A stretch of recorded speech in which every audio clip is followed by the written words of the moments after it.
Hey, what's going on, train man? This is Kenny at Lionel for Less, and this is my second installment in what I'm calling my Heritage series. And basically what that's going to be is we're going to take a look back at some of Lionel's classic pieces and maybe some of their not so classic pieces as well, and give a brief summary of the history of it, what I know. Comments are always welcome. I am by far no expert on this stuff. I've been fooling around with it for about 15 years now again, and I'm still learning everyday stuff about it. So please, comments are most welcome. According to what I know, this unit first made its appearance in the 1957 lineup. And 2 years later, there was an almost exactly identical number 2337 Wabash that came out, except the only difference was that the first one that I have here on this example had operating couplers, and the 2337 has fixed couplers. As you know, as the years were going by, Lionel was trying to save money everywhere they could. It was made out of an unpainted blue extruded plastic shell, and then the gray and the white were, masked off and put on. So when you take the shell off, should be blue under there. I do not know of any variations that were put on to different color shells, like say a gray one was painted. Not on this model. It does feature wire handrails, an ornamental horn, and has some nice molded in details. It would be cool if these fans back here were screened out. That might be a project for one day. And I am also thinking of putting another motor into this. This has the same motor as a 2373 Canadian Pacific or 2383 Santa Fe, which is the 2028-100 motor. And if you guys has ever ran one of those, you know that those things will haul. And I do like to run my trains pretty out, just full throttle, and run as long as ones as permitted in the space that I have. Not like some of the guys that I know. I can probably pull around 40 to 50 cars around here. Once I get this layout completed, which I am getting close to finally. Can I have an amen? Amen! It's been a difficult thing to do by myself. But anyway, this is probably one of the nicer pieces I have in my collection at the moment.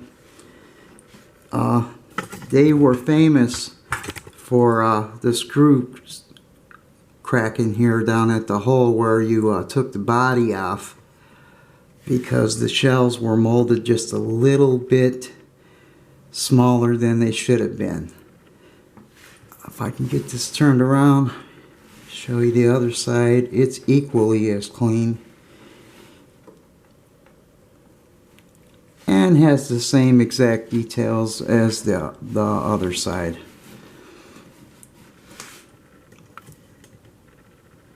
The wire handrails, ornamental horn. It does have a light on both sides of it. In both directions it lights up. It has a horn and a 3-position E unit, and the motor does feature magnet traction. We love magnet traction around here. Excuse me for the camera thing there. Still learning this stuff in this camera here, so bear with me. I should have it down in about a month or something. Let's take a look at the bottom of it.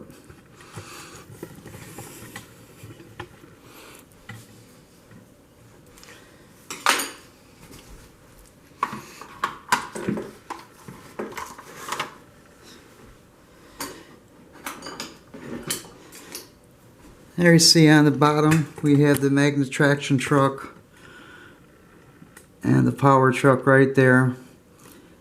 You know, the motor sitting above this one for people that are new, and the operating couplers.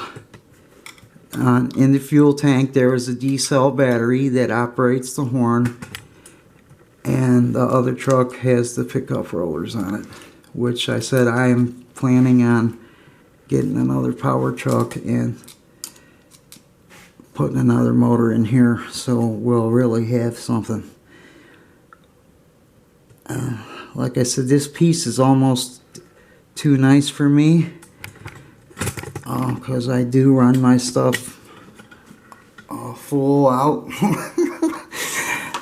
much faster than I should sometimes, but it's usually fine as long as I have a train going with it. And it has a 3-position E unit.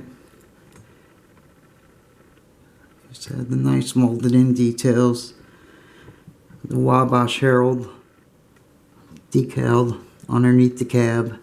No cab guy in there yet. No lighted cab, anything like that yet.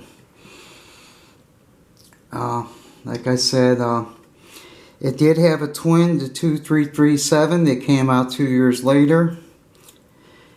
And the twin did not have operating couplers.